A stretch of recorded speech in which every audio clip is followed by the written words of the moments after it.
I was raised my entire life here in Springfield. I did move out for career reasons, and then I recently moved back.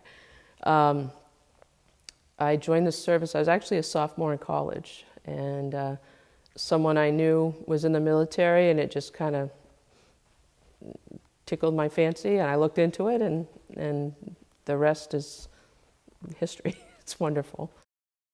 I was all National Guard and Reserve, so it was New Hampshire National Guard for starters, my first 10 years. I went to basic training at Lackland Air Force Base, which is where all Air Force people go to basic training. And then I did other medical training also in Texas. My first 10 years in the New Hampshire Air National Guard, I was medical administration, which is basically a medical secretary.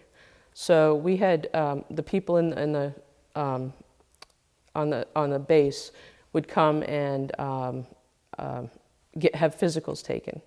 So we did the paperwork to make sure if it was a pilot, they got the pilot's physical, if and so forth. And so paperwork, typing. I did have a chance to be Pease Air Force Base was closing shortly thereafter, so I had a chance to be full-time civil service for a couple years.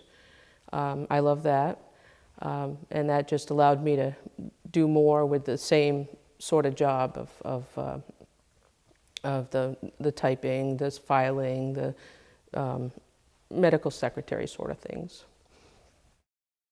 My last 10 years, I was in the Air Force Reserve out of McGuire Air Force Base, which is now Joint Base McGuire-Dix Lakehurst in New Jersey.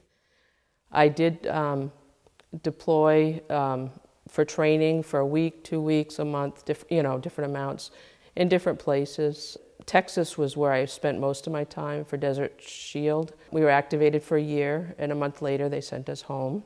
So I've been to different trainings throughout the States and over in Germany.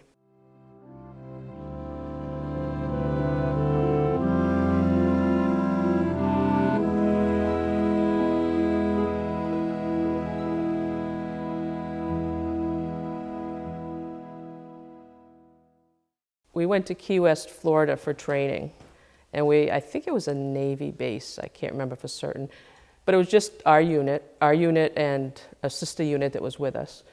And we were there training, we were sincerely training, but we were sitting at picnic tables, and they were more lenient. We didn't always we had to wear our uniform most of the time, but sometimes they let us change a little early.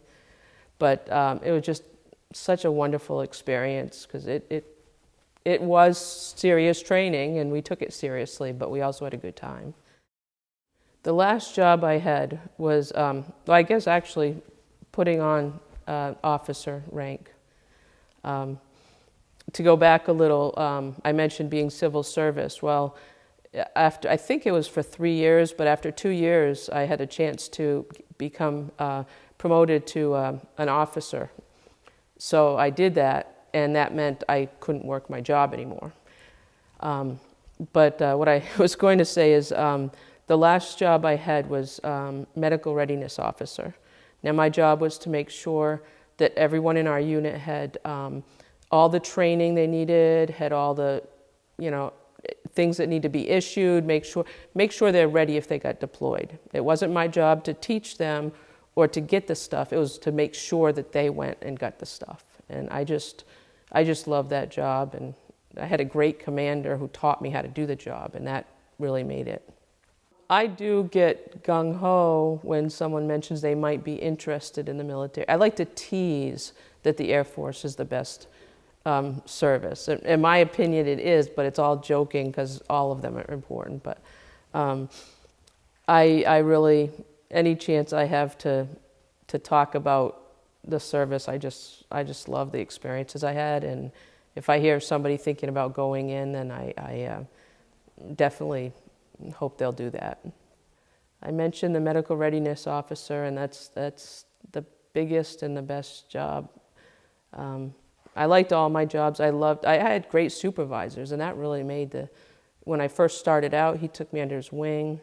And then the supervisor I had at the end, he taught me how to do my job, and really a good supervisor, it really made the difference for me. And I think if somebody didn't like the job they were doing, it doesn't mean they don't like the service. They might want to look for a different job. There are just so many choices out there.